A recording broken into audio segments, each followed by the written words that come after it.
सह वीर्यं करवावहै तेजस्विनावधीतमस्तु मा विद्विषावहै। ओम शांति शांति शांति। शंकरं शंकराचार्यं केशवं बादरायणं सूत्रभाष्य कृतौ वन्दे भगवन्तौ पुनः पुनः। ईश्वरो गुरुरात्मेति मूर्तिभेदविभागिने व्योमवद्व्याप्तदेहाय दक्षिणामूर्तये नमः। ओम शांति शांति शांति।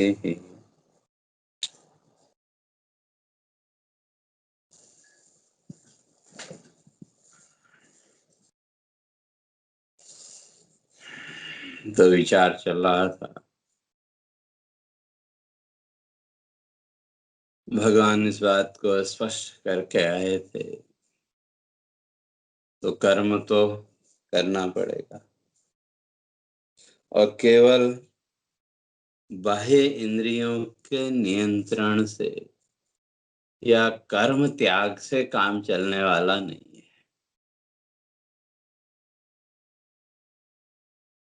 बाह्य इंद्रियों का तो नियंत्रण कर लिया, लेकिन मन में अगर उसका चिंतन चलता रहा तो भगवान कहते हैं ये मिथ्याचार है, फ्रॉड है। और किसके साथ? अपने आप के साथ। अपने आप को छलना, अपने आप को धोखा देना।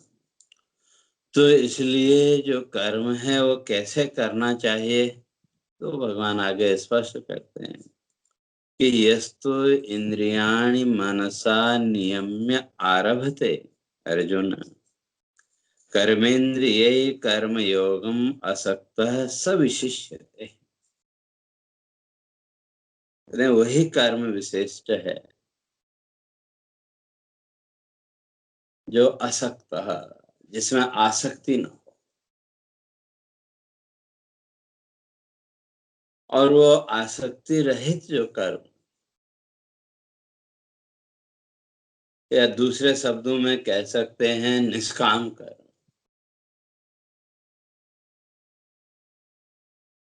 तो वो कर्म ही, आसक्ति रहित कर्म ही विशिष्यते, जैसे वो विशिष्ट है, अर्थात वो ज्ञान तक पहुंचाने के योग्य है। तो इसलिए मनसा नियम्य, मन का नियमन करना। और मन का नियमन करना, मन को कंट्रोल करना, एक तरह से थोड़ा मुश्किल काम है, क्योंकि अनेक जन्मों के संसार के संस्कार हमारे मन में, मनुष्य के मन में इतने दृढ़ हैं, इतने पक्के हैं कि बार बार खींच करके फिर इसी संसार भाव में ले आते हैं। तो इसलिए उसको नियंत्रित करने की जो विधि है भगवान आगे बताएंगे। आत्मन्नेव वशम नयेत्, का मन को अपने नियंत्रण में। अभी तक तो अगर जीवन का हम विश्लेषण करके देखें तो कहीं न कहीं जीवन में हमने मन की अधीनता को स्वीकार किया।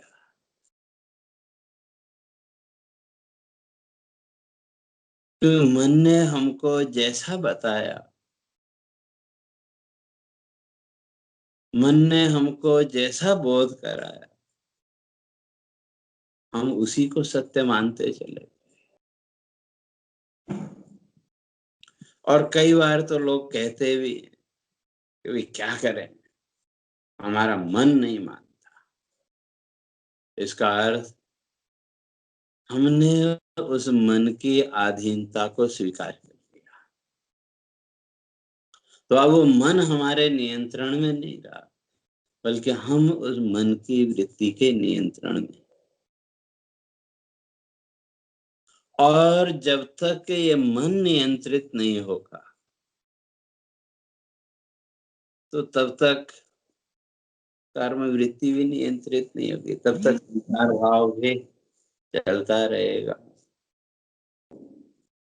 और जहां तक मन की बात है,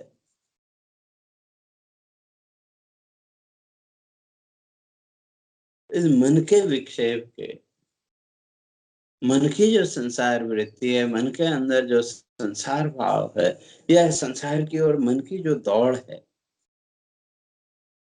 उसके दो कारण हमारे ऋषि बताते हैं।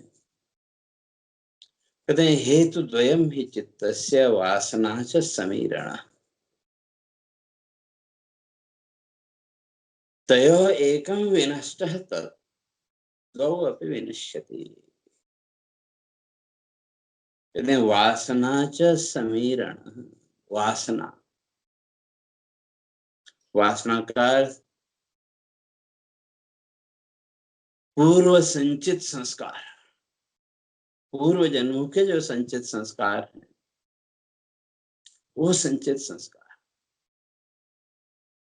पहले इस बात की चर्चा करके आए थे, जैसे जैसे वो संस्कार दृढ़ होते गए, मजबूत होते गए, वो वासना का रूप बनता चला गया। और हमारे मन के विक्षेप के दो कारण, वासना च समीरण।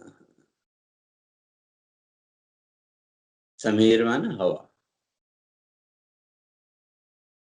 कई बार लोक व्यवहार में हम लोग कहते हैं कि आजकल तो ऐसी हवा चल रही है,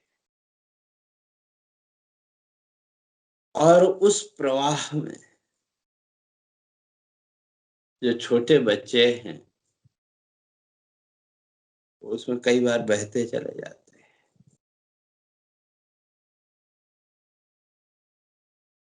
या दूसरे शब्दों में कह लें माहौल। तो इसलिए कहते हैं हमारे चित्त के विक्षेप के दो ही कारण। एक तो हमारे चित्त में बैठी हुई वासनाएं, हमारे चित्त में बैठी हुई इस संसार के सुख भोग की इच्छाएं, और दूसरा वातावरण।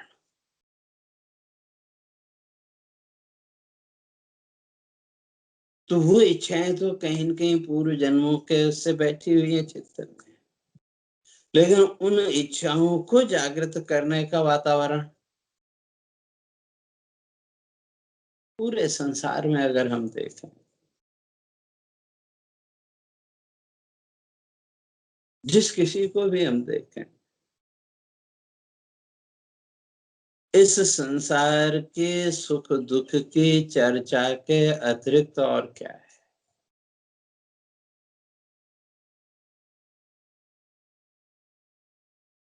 जिनको हम बड़ा विद्वान, बड़ा ज्ञानी मानते हैं, उनके जीवन में भी कहीं न कहीं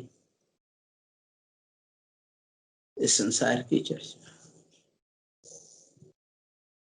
तो ऐसी स्थिति में फिर मन कैसे नियंत्रित होगा। और भगवान यहाँ कह रहे हैं मनसा नियम, उसका मन का नियंत्रण तो करना पड़ेगा। तो उस मन को नियंत्रित करके जो कर्म का आरंभ करता है, अर्थात जब मन नियंत्रित होगा तो कर्मेंद्रियां भी नियंत्रित हो जाएंगी। तो उस मन को नियंत्रित करके लगाना कहाँ है। भगवान कहते हैं आत्मन्येव वशम ने, उसको अपने नियंत्रण में लाना।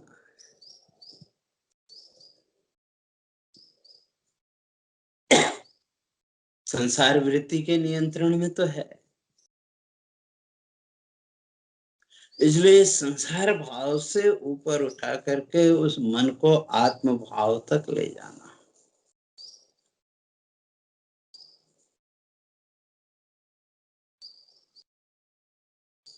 और जैसे जैसे मन आत्म भाव के साथ जुड़ता गया, वैसे वैसे मन की स्थिति, शास्त्रकार कहते हैं, अभिलाषा शून्य। धीरे धीरे फिर संसार की कामनाओं से वो मुक्त होता चला जाएगा।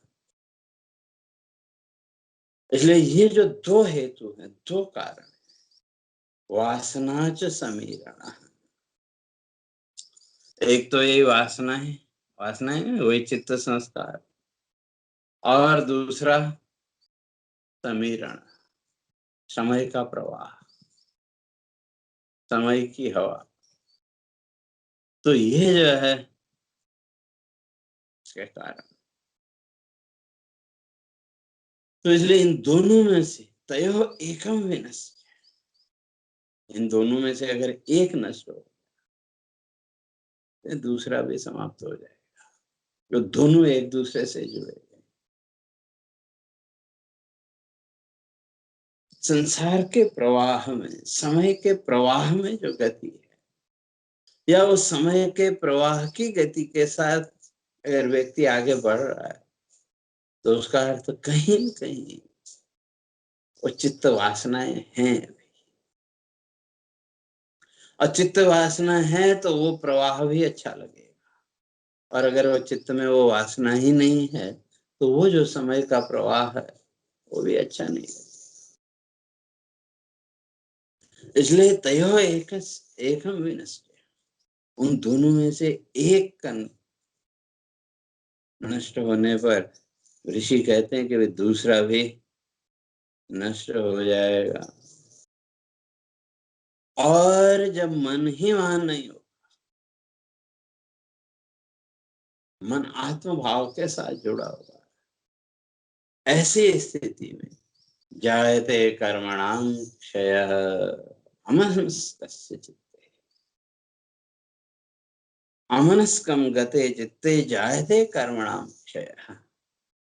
तो श्रुति कहते अमनस्कम, मन अगर वहां है नहीं, मन आत्म भाव के साथ जुड़ा है, या मन आपके नियंत्रण में है, तो ऐसी स्थिति में जो संसार का कर्म है, तो उस कर्म के साथ फिर मन का कोई, वो तो आप अपना कर्तव्य समझ के, अपनी ड्यूटी समझ के जब कर रहे हैं, तो कर्मणाम क्षय, तो कर्म का क्षय होता जाए।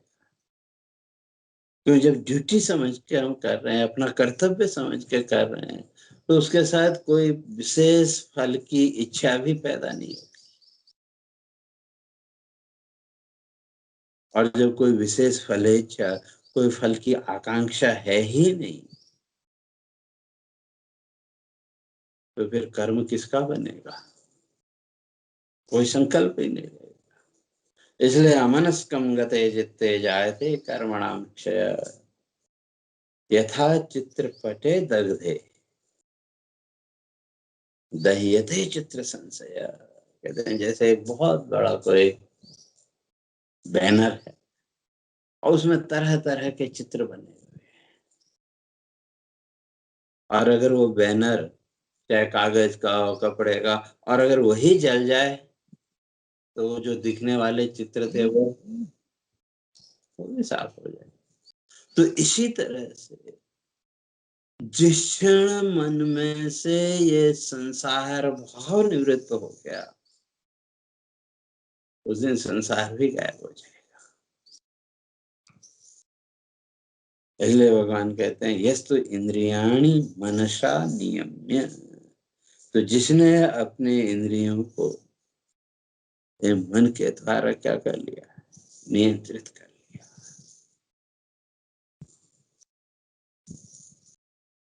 और जिस दिन उस मन को नियंत्रित करने में सफल हो, उस दिन मन फिर इस संसार के कर्मों में लिप्त नहीं होगा। और मन को नियंत्रित करने की 3 प्रक्रियाओं की चर्चा हम पहले करके आए थे। एक है उसको जबरदस्ती बलपूर्वक रोकना, दूसरा खुला छोड़ दे, और तीसरा है उसको समझाना। जैसे बच्चा है, बच्चे को नियंत्रित करने के हमारे पास 3 तरीके हैं। आप घर में कोई कार्य कर रहे हैं और एक छोटा बच्चा उस समय आपसे बाहर जाने की जिद करने लगे, तो उस बच्चे को नियंत्रित करने के आपके पास 3 ही उपाय हैं। पहला तो उस बच्चे की ओर जरा गुस्से से, जरा तीखी नजर से उस बच्चे की ओर देखो, तो बच्चा चुप हो जाता है। लेकिन कितनी देर? वो आपके चेहरे को देखता रहेगा। जैसे ही आपके चेहरे के भाव में परिवर्तन आया, उसमें नरमी आई, बच्चे की शरारत फिर शुरू हो जाएगी। और इस संसार में ज्यादातर जो साधना की प्रक्रिया हम लोगों की वही है। सुबह उठ करके जो भी भगवान की पूजा अर्चना जो कुछ भी करते, उस समय हम उस मन को जबरदस्ती रोकने की कोशिश करते, लेकिन कितनी देर रोक पाए? जहां वो संसार भाव फिर ताकत होकर सामने आया, तो फिर मन की शरारत शुरू हो जाती। एक ही उपाय, बलपूर्वक हठ योग। इसलिए भगवान कहते हैं नियम में, ये नियमन तो करना पड़ेगा, अपने आप को नियम में बांधना पड़ेगा। और दूसरा है मन को खुला छोड़ देना। जैसे वो बच्चा बाहर जाने की जिद कर रहा हो, आप क्या करते हैं? तो खुला छोड़ दे, अच्छा जा। लेकिन वो बच्चा कहाँ तक जाएगा? ज्यादा से ज्यादा दरवाजे तक, या जहां तक का उसका रास्ता देखा हुआ है वहां तक। लेकिन जैसे ही वो बच्चा दरवाजे के बाहर निकला, हमको धैर्य नहीं होता है, हम तुरंत दौड़ के उसके पीछे जाते हैं। और बच्चे ने देखा उसके माता पिता उसके पीछे आ रहे हैं, तो जितना आप उसके पीछे गए, बच्चा उतना ही आगे दौड़ता चला जाता। और यही हमारी संसार की स्थिति है। इसलिए उसके नियमन करने का दूसरा तरीका है, शास्त्रकार है, मन को खुला छोड़ दो। तो मन कहाँ तक जाएगा? तो मन के पास आगे जाने के लिए रास्ता नहीं है। और अंत में लौट करके फिर वहीं आएगा।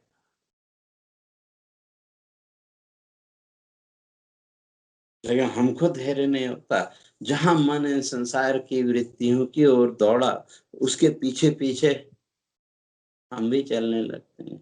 और उसका परिणाम ये है कि फिर मन इस संसार में घूमने लगता है और उसके पीछे पीछे हम भी दौड़ते चले। तो दूसरा साधन है मन को खुला छोड़ देना, लेकिन उसके पीछे स्वयं न जाना। बड़ा मुश्किल काम है। और तीसरा है बड़ा सरल काम है, बड़ा सरल प्रक्रिया है। वो जो बच्चा है जो जिद कर रहा है, उसको हम समझाने में अगर सफल हो गए, तो फिर बच्चा जिद नहीं करेगा। लेकिन हमने कभी उस बच्चे को समझाने की कोशिश नहीं, या हम तो समझते हैं, लेकिन हमने कभी अपने मन को समझाने की कोशिश ही नहीं की। और जिस दिन मन को समझाने में हम सफल हो गए, उस दिन मन की संसार की दौड़ अपने आप रुक जाए। इसलिए भगवान कहते हैं मनसा नियम, मन के द्वारा इसका नियमन करो। और वो नियमन करके आरभते अर्जुन, जो फिर अपने इन कर्मों का आरंभ कर। और किसके लिए? तो यहाँ संबोधन कर रहे हैं अर्जुन। अर्जुन की चर्चा शुरू में करके आए थे।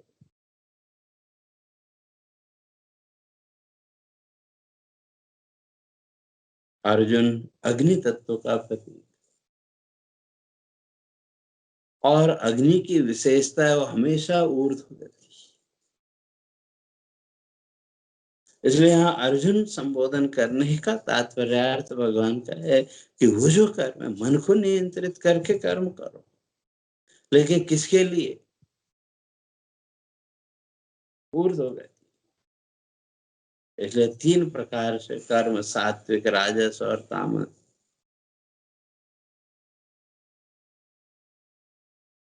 तो जो सात्विक कर्म है वो कौन सा? तो कहते हैं कर्म निर्हारम उद्देश्य, जहां ये कर्म बंधन से मुक्त होने का भाव हो, तो मन को नियंत्रित करना है, और उस नियंत्रित मन के माध्यम से फिर कर्मेंद्रियों की प्रवृत्ति, लेकिन किसके लिए? कर्म निर्हारम उद्देश्य। ये जो कर्म बंधन है, इस कर्म बंधन से पूरी तरह निवृत्त होने के लिए वही सात्विक कर्म, वही पुण्य कर्म। तो वो कर्म जो है वो हमको सिद्धि तक विशिष्ट है, वो विशिष्ट कर्म। और हिंसा, दम्भ, मात्सर्यम, जहां कर्म के साथ हिंसा, दंभ, स्वयं को विशेष दिखाने का भाव, और मात्सर्य, ये जहां है, कहते हैं ये तो तामसी कर्म है। और विषयान्न विसंधाय यशः ऐश्वर्यमेव, विषयों का चिंतन, और मन को नियंत्रित भी कर लिया कुछ हद, लेकिन विषयों का चिंतन नहीं छूटा। और वहां भी फिर यशः ऐश्वर्यमेव, इस संसार की यश, प्रतिष्ठा, ऐश्वर्य, यही अगर भाव है तो भगवान कहते हैं ये राजसी कर्म है।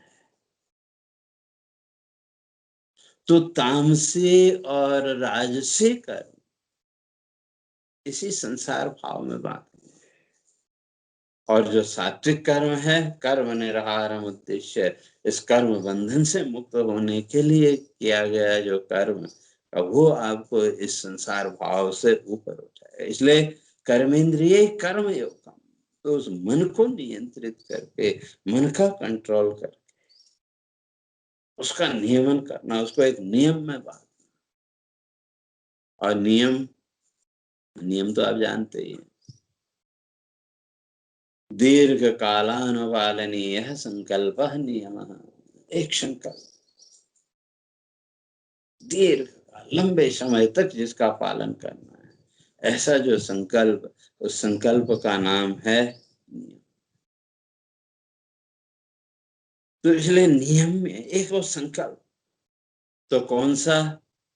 कर्म फल भोग की इच्छा नहीं, बल्कि कर्म निर्हारम उद्देश्य है, इस कर्म बंधन से मुक्त होने की इच्छा। तो पहले इस बात को स्पष्ट करके आए कि जो भी हमारे जीवन का कर्म भोग है, चाहे वो सुख का हो चाहे दुख का हो, और हमारा जहां जो भोग लिखा होगा वो प्रारब्ध हमको खींच के ले जाएगा।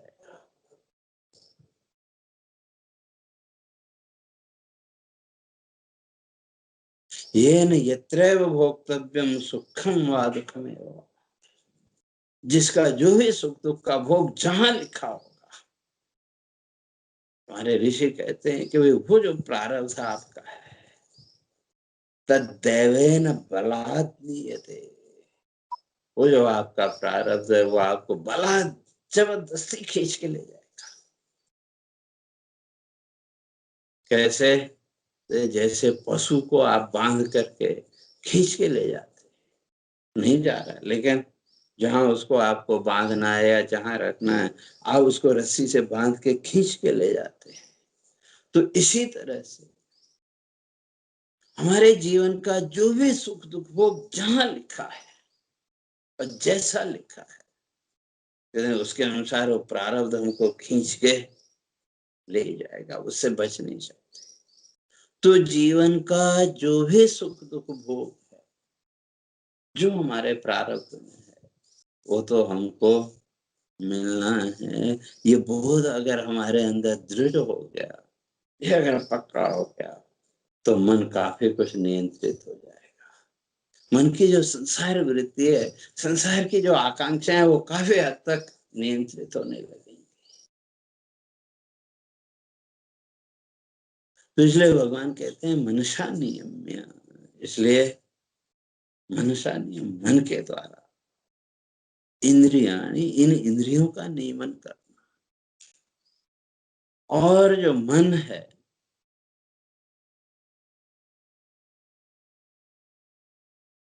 जो मन है, इसी के लिए कल चर्चा करें, मन एवं मनुष्याणाम कारणम बंध मोक्ष। तो बंध और मुक्ति का कारण है। इसलिए योग वासिष्ठ में महर्षि वशिष्ठ भगवान राम को समझाते हुए स्पष्ट करते हैं कि मन एव विचारेण मन्ने विलयमेश्वरी।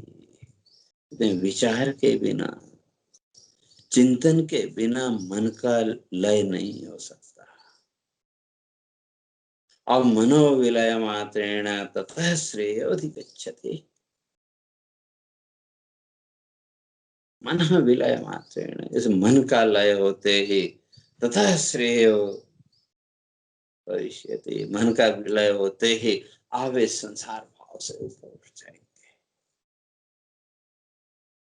और जब तक ये मन है तब तक, या जब तक ये मन की वृत्तियां लगी हुई है,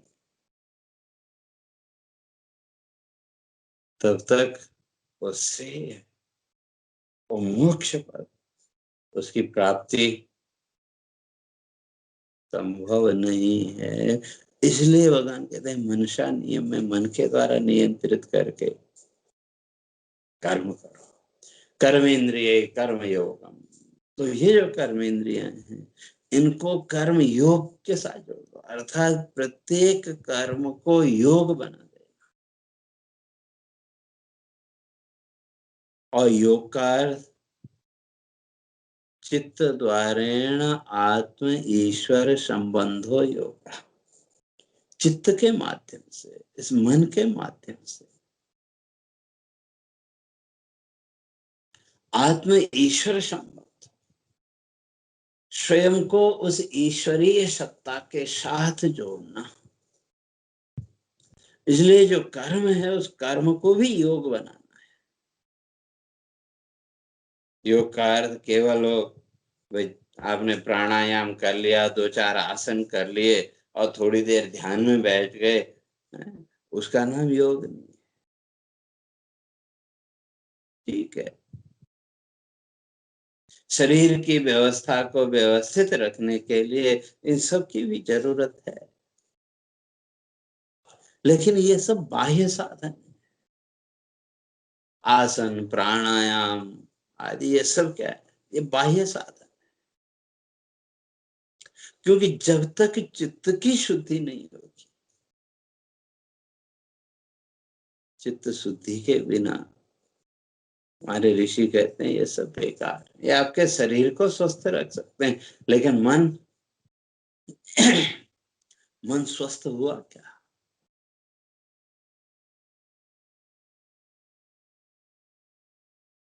हाँ ठीक है, आपने ये प्राणायाम, आसन प्राणायाम आप नियमित करते हैं, तो उससे आपका शरीर तो स्वस्थ रहा, और कहीं न कहीं थोड़ा सा शरीर स्वस्थ होने से आपके मन का विक्षेप थोड़ा कम हुआ।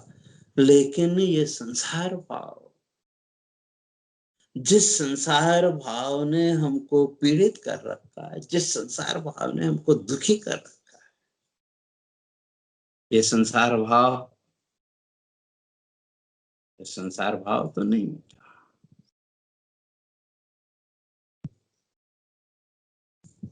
तो ये तो मन की शुद्धि नहीं। तो इसलिए योग का अर्थ केवल आसन प्राणायाम नहीं, मन के विक्षेप का कम होना, मन की शुद्धि। और वो मन की शुद्धि, वो मन का लय, कहते हैं विचारेण एव, विचार के द्वारा, चिंतन के द्वारा ही, मन एव विचारेण विलयम मेष्यति, विचार के द्वारा ही मन का लय संभव है। और बिना विचार के, बिना चिंतन के लय संभव नहीं। और विचार किसका करना है तो भी पहले चर्चा करके आए, विचारे तस्मात् जगत जीव परात्मनः, इन 3 बातों का। तो उस विचार के द्वारा जब धीरे धीरे मन का लय हुआ,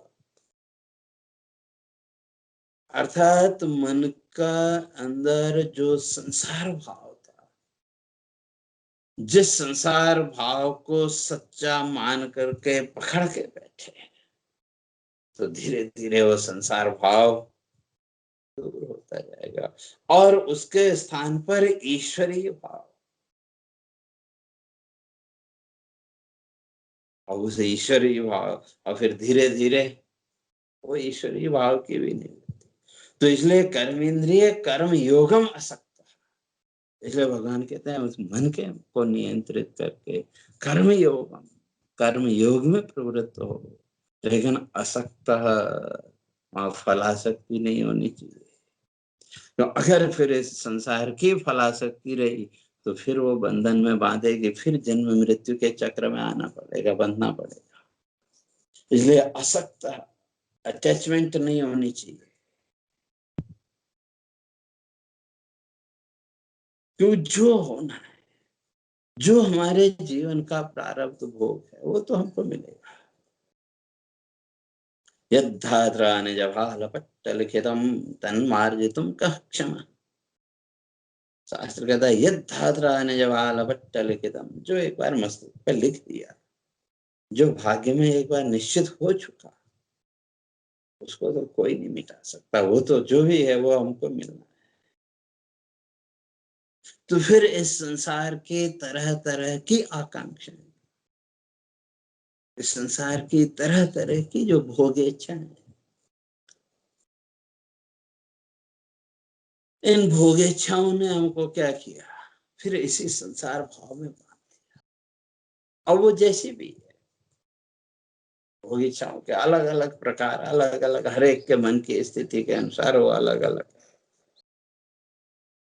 तो इसलिए भगवान कहते हैं असक्त, आसक्ति से रहित होकर के वो कर्मयोग, और वो जो कर्मयोग सविशिष्यते, वही विशिष्ट है। इसे श्रुति कहती है तत्कर्म यन्न बंधाय सा विद्याया विमुक्तये, वास्तविक कर्म वही है, यन्न बंधाय, जो आपके बंधन का कारण न बने। और जब तक फलासक्ति है, जब तक उस फल को प्राप्त करने की आकांक्षा, उस फलों पे, भौतिक जगत के सुख दुख भोग की इच्छा अंदर बैठी है, तब तक तो कर्म बंधन है, तब तक तो जन्म मृत्यु का चक्र चलता रहेगा। इसलिए मन को विचार पूर्वक नियंत्रित करके स्वयं को इस संसार की जो फलाकांक्षा है, इस संसार के सुख दुख भोग की जो इच्छा है, और वो सुख दुख भोग के रूप अलग अलग है। मेरे बेटे का ऐसा हो जाए, बेटी का ये हो जाए, इसका ये हो जाए, उसका वो हो जाए, तरह तरह की। तो इन फलाकांक्षाओं से जब तक हम अपने को मुक्त नहीं करेंगे, अपने को अर्थात अपने मन को जब तक हम मुक्त नहीं करेंगे, तो तब तक वो कर्म योग नहीं बनेगा, तब तक वो अटैचमेंट नहीं छूटेगा। इसलिए मन को विचार पूर्वक समझाते हुए, मन को नियंत्रित करके कहते हैं कर्म योगम, कर्म योग कैसा, आसक्ति से रहित होकर के अपना जो कर्तव्य कर्म है, उस कर्तव्य कर्म का संपादन। तो ऐसा जो कर्तव्य कर्म सविशिष्यते, कहते हैं वही श्रेष्ठ है। इसलिए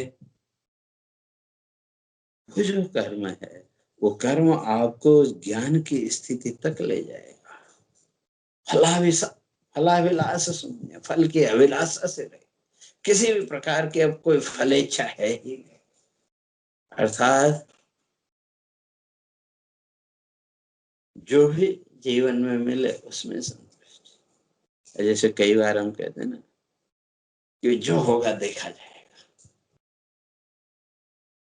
वो भाव कि उस कर्म के द्वारा जो हमारा प्रारब्ध भोग है, जो भी सुख दुख हमको मिलना है वो मिलेगा, और जो मिलेगा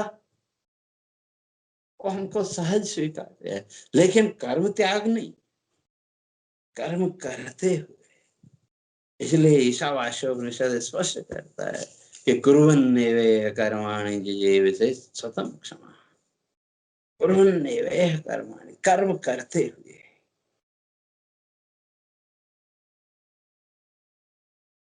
अर्थात अपना जो कर्तव्य कर्म है, आसक्ति से रहित होकर के कर्तव्य कर्म करते हुए जीने की इच्छा। और संसार में तो लोगों को हमने देखा, आजकल आप लोग सुन रहे, रोज अखबारों में आ रहे, अमुक व्यक्ति डिप्रेशन में, इसने सुसाइड कर लिया, उसने सुसाइड कर लिया। ये सब क्या है? कोई फलाकांक्षा। और जब वो फलाकांक्षा पूरी नहीं हुई, वो हमारी मन की कल्पनाएं पूरी नहीं हुई, तो आदमी जीने की इच्छा भी छोड़ देता है। वो नहीं, मंत्र कहता है कुर्वन्ने वे, अपना कर्म करते हुए, अपना जो कर्तव्य कर्म है वो कर्तव्य कर्म करते हुए जिजीविषेच, जिजीविषा, कर्तव्य कर्म की जिजीविषा, वो एक्टिविटी रहनी चाहिए। तो इसलिए उस भाव से जब कर्म करेंगे तो सब विशिष्यते, वो कर्म फलाकांक्षा से रहे।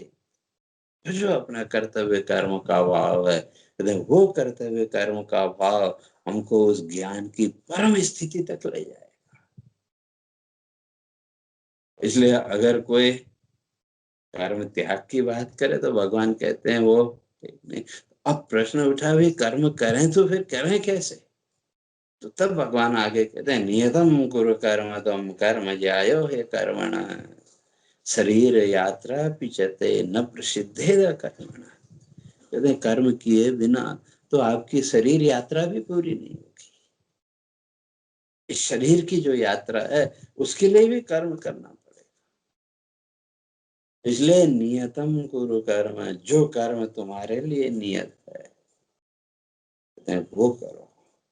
और कौन सा कर्म नियत है? श्रुति स्मृति सदाचार विहितम कर्म। श्रुति स्मृति, श्रुति वेद आदि और स्मृतियां गीता आदि, तो इस श्रुतियों और स्मृतियों ने और जो सदाचार पर जो ग्रंथ है, इन ग्रंथों ने जिन कर्मों का विधान किया वो कर्म करना। तो उन कर्मों को करते हुए विहितम कर्म, नियतम कुरु कर्म तुम, जो कर्म तुम्हारे लिए नियत है, भगवान कहते हैं उन कर्मों को करो। और वो कौन कौन से कर्म नियत हैं, सोचता हूँ उसकी चर्चा फिर क्रमशः आगे करेंगे।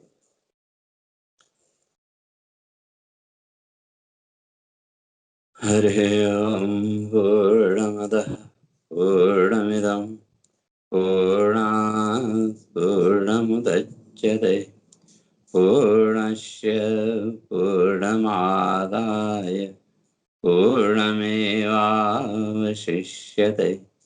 ओम शांति शांति शांति। शंकरं शंकराचार्यं केशवं बादरायणं सूत्रभाष्य कृतौ वन्दे भगवन्तौ पुनः पुनः।